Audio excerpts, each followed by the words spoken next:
Hi guys, Kanchipuram மயிலாப்பூர்ல அபிராமிங்கிற பெண்மணி வந்து அவங்க 2 குழந்தைகளை கொலை பண்ணதுனால தீர்ப்பு கொடுத்துருக்காங்க. அது என்ன தீர்ப்புன்னு சொல்லி இந்த வீடியோவில் டீட்டெயிலாக பார்ப்போம். ஸோ வீடியோவை ஸ்கிப் பண்ணாமல் பாருங்க. முதல்ல அபிராமிக்கு விஜய்க்கு 2011ஆம் ஆண்டு லவ் மேரேஜ் நடந்திருக்கு. இந்த மேரேஜினால அஜய்ங்கிற ஆண் குழந்தையும் கன்னியாங்கிற பெண் குழந்தையும் இருந்திருக்கு. நான் காலப்போக்கில் வந்து அபிராமிக்கு வந்து மீனாட்சி சுந்தரம் என்பவர் பழக்கம் ஏற்பட்டதுனால விஜய் வந்து அதை கண்டிச்சிருக்காரு. அதனால அவங்க கோச்சிட்டு மீனாட்சி சுந்தரம் வீட்டுக்கே போயிருக்காங்க. எங்க தேடியும் கிடைக்கல.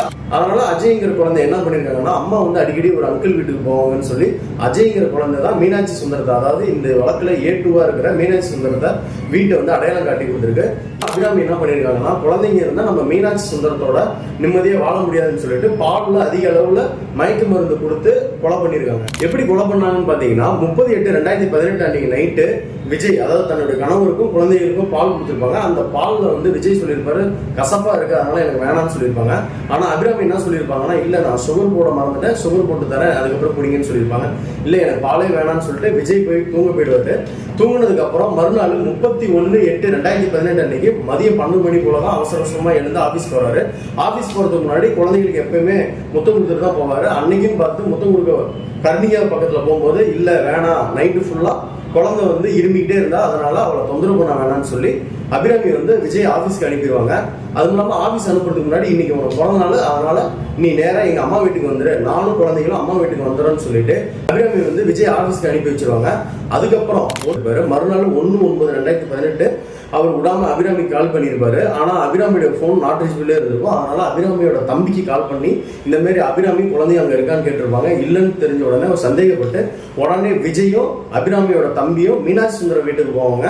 அங்கேயும் இருந்திருக்க மாட்டாங்க. அதுக்கப்புறம் தொடர்ந்து விஜயோட வீட்டுக்கு வந்து பார்க்கும்போது குழந்தைங்க 2 பேரும் பெட்ல படுத்திருப்பாங்க. குழந்தைய எடுத்து விஜய் பார்க்கும்போது அவங்க வாயில வந்து நுரத்தள்ளி இறந்திருப்பாங்க. குன்றத்தூர் போலீஸ் ஸ்டேஷன்ல கம்ப்ளைண்ட் கொடுக்குறாரு. கம்ப்ளைண்ட் அடிப்படையில 2 குழந்தைகளும் போஸ்ட்மார்ட்டம் ரிப்போர்ட்டுக்கு அனுப்புறாங்க.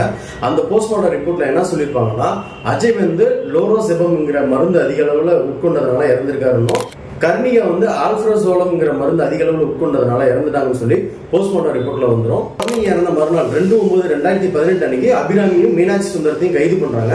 கைது செய்த நாள்ல இருந்து ஜட்மெண்ட் வரைக்குமே அவங்களுக்கு பெயில் கிடைக்காம சிறையிலே தான் இருந்து இந்த வழக்கை முடிச்சிருக்காங்க. வழக்குல எந்தெந்த பிரிவின் கீழே என்னென்ன பனிஷ்மெண்ட் கொடுத்துருக்காங்கன்னு சொல்லி பார்ப்போம்.